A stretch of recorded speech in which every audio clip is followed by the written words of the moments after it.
mata yang bisa memberi info sejelas Andri.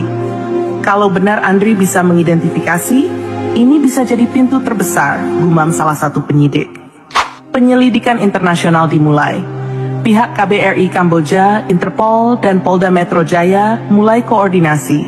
Dibantu data dari LSM dan info dari Andri, mereka mulai membuka jaringan besar. Hasil awal mengerikan.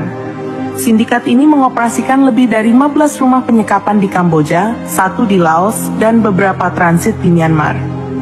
Mayoritas korban adalah warga Asia Tenggara, termasuk Indonesia, Vietnam, dan Filipina. Andri bukan satu-satunya, tapi ia adalah satu dari sedikit korban yang selamat dan mampu bicara. Sosok Kak Rian di Indonesia. Namun, ada yang lebih mengagetkan.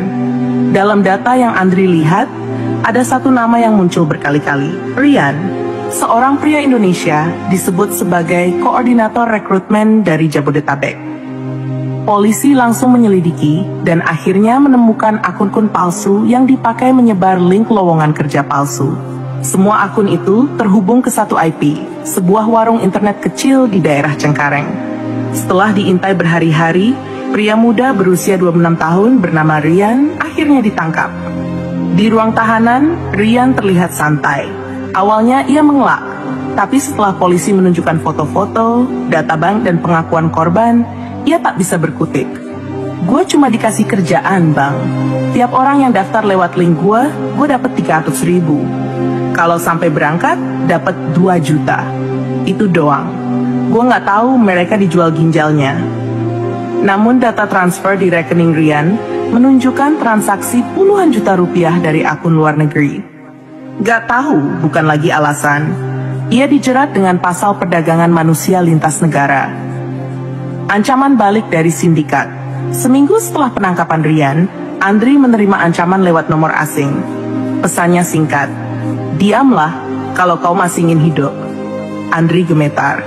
Ia langsung melapor ke polisi. Pihak LSM pun akhirnya memindahkan Andri ke rumah aman, tempat perlindungan sementara. Ia dijaga ketat, tapi ketakutannya tak bisa hilang. Gimana kalau mereka datang ke keluargaku? Bisiknya pada petugas.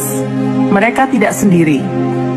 Tak disangka, beberapa korban selamat lainnya mulai muncul ke permukaan. Ada yang ditemukan di rumah sakit di Kamboja, ada yang melapor setelah dibebaskan oleh warga lokal.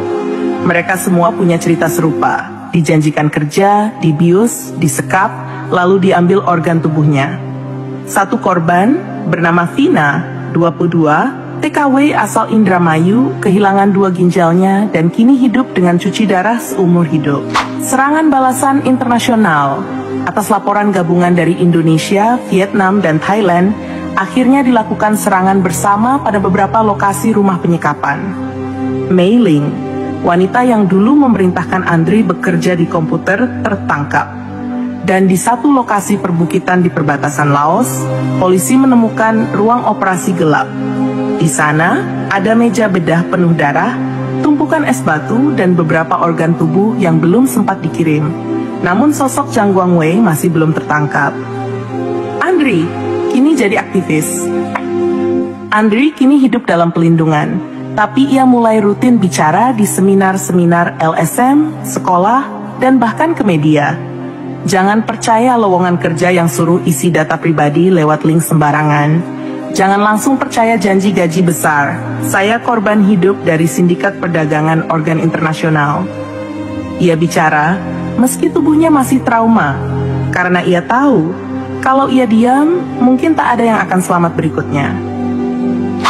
Sahabat semua, kisah ini bukan hanya tentang Andri, tapi tentang betapa rentannya kita semua terhadap jebakan kejahatan yang terlihat seolah-olah peluang.